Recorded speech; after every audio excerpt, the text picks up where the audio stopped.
Hey guys, Mr. Isaac here. Today I'm going to teach you or review how to rotate a figure about a point.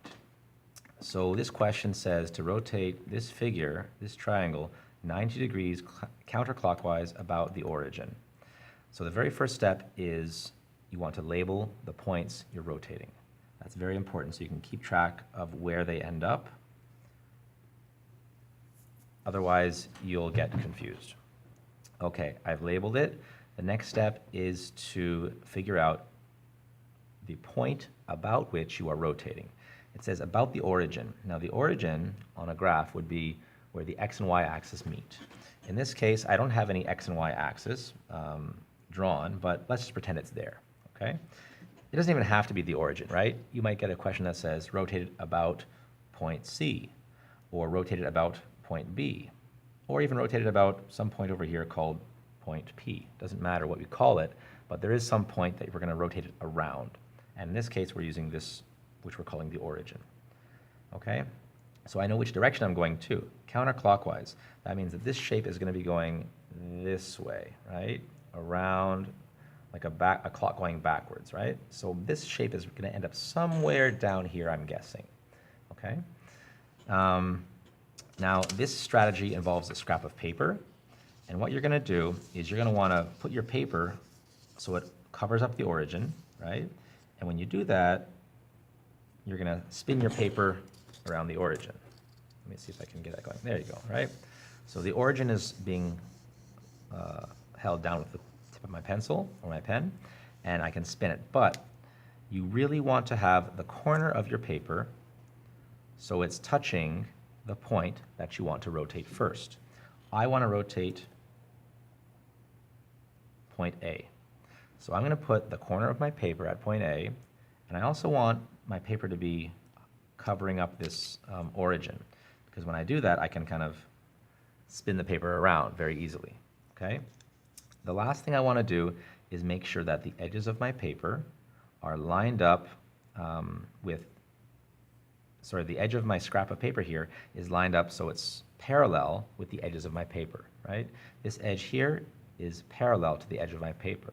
And why I need that to happen is because when I do that, I can tell very easily when 90 degrees has occurred, right? When this horizontal line rotates so it's vertical, that's 90 degrees, right? Or when this edge of the paper, when it flips around the complete opposite way, so now it's horizontal once again, that's 180 degrees.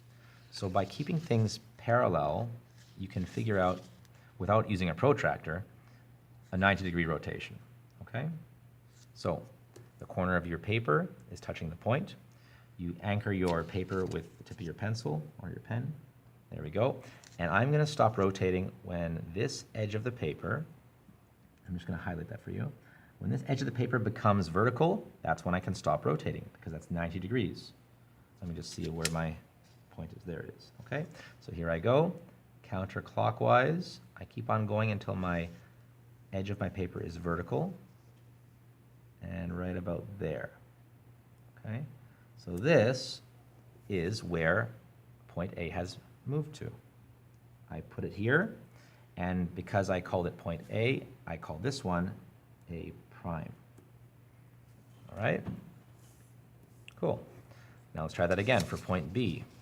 I want B to be at the corner of my scrap of paper, and everything is lined up vertically with the edges of my paper, right? I got parallel lines going on, and the origin is right there under my sheet, and I'm going to keep on rotating until the edge of my paper becomes vertical.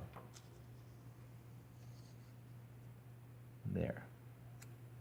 Now I'm a little bit off, I think, but I can sort of, I have to use these little, the graph paper lines to guide where the point really should be. I was like maybe a millimeter off, but I'm pretty sure it's going to be there. B prime. And finally, point C. There's point C that I'm going to rotate. I'm lining up my paper so it's parallel to the edges of my sheet, and I find the origin.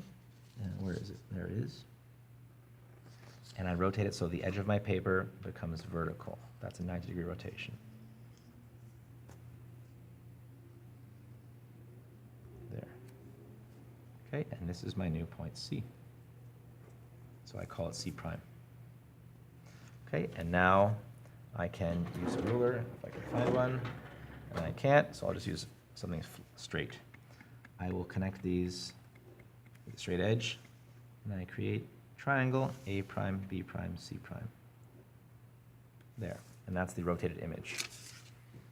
Okay, so you can see that this shape has rotated 90 degrees around the origin.